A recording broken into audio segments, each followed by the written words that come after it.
Filipino Community of Guam President Norman Analista and former Guam sports reporter, and a darn good one, is here to tell us what they are doing in honor of Philippine Independence Month. Norm, how you doing, man? How's it going, Jason? Do you miss covering sports? A little bit. You were really, really good. I think you're being too kind, Jason. No, I remember that. I remember watching you way back in the day and everything like that. Thank you. One of the reasons I got in the biz. But one of the many things that you are doing right now is your very fine work with the Philippine community. So congratulations on Philippine Independence Month. Thank you. Thank you very much. As you know, June has been proclaimed Philippine Independence Month, and one way to really highlight the celebration is through our annual Philippine Independence Ball. And in this case, it's taking place next week, Friday. It'll be held at the UOG Calvo Fieldhouse from 6 p.m. to 11 p.m.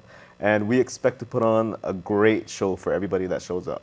What is being done, I'm curious, to make sure that the younger generation of, like what they call like the Philam, you know, Filipino Americans, especially the ones who were born here and have grown up here and know this as their home, to make sure that they are aware of and respect and continue to uphold their traditions and customs? Well, you know, as it relates to the event itself, and I don't want to give away too much, but there is a surprise element to the program where we are involving a lot of Philams.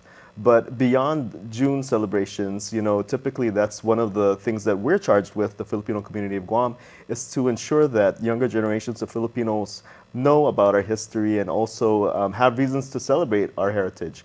And that's done through the ways that we serve the community, from our programs in which we're trying to help with the homeless community, also to provide support for cancer patients, and then also to ensure that access to higher education is always at the forefront of our activities. So it's one of those situations where we try to bring them into the fold, give them the understanding of what our objectives are, and try to find ways to make it relevant to them. Because it's wishful thinking to think that they're just naturally going to be interested. What we're going to do is we're trying to create things that will attract them and then give them the opportunity to stay with the group and figure out what course they want to make.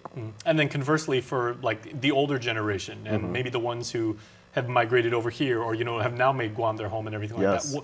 What do you continue to learn from them based on their experience and, you know, their love for their home country? There's so many things that we're learning from them. There's lots of cultural nuances, lots of different things that we learn just by being around them.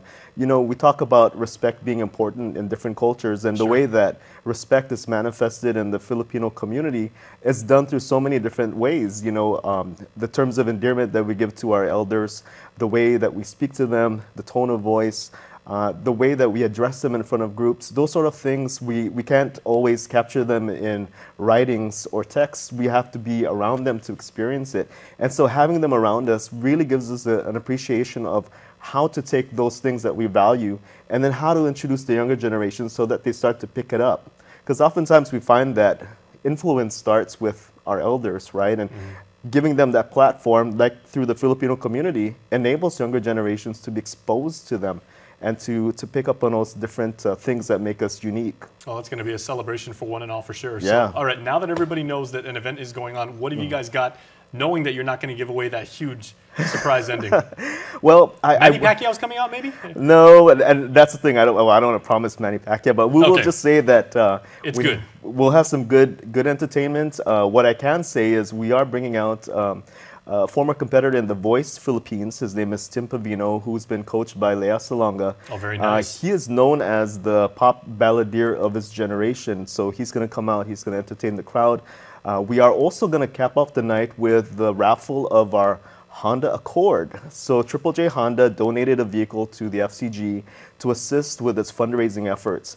And this Honda Accord will be raffled off that night.